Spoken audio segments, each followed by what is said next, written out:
टोमॅटोचे भाव वाढल्यानं आता चोरट्यांनी टोमॅटोकडे मोर्चा वळवलाय। संभाजीनगरात एका शेतकऱ्यानं टोमॅटोची चोरी रोखण्यासाठी शेतात सीसीटीव्ही कॅमेरे बसवले।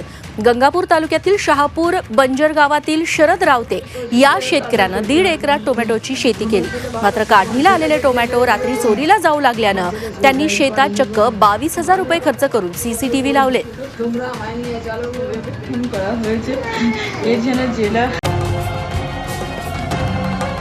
छत्रपतींचा विचार म्हणजे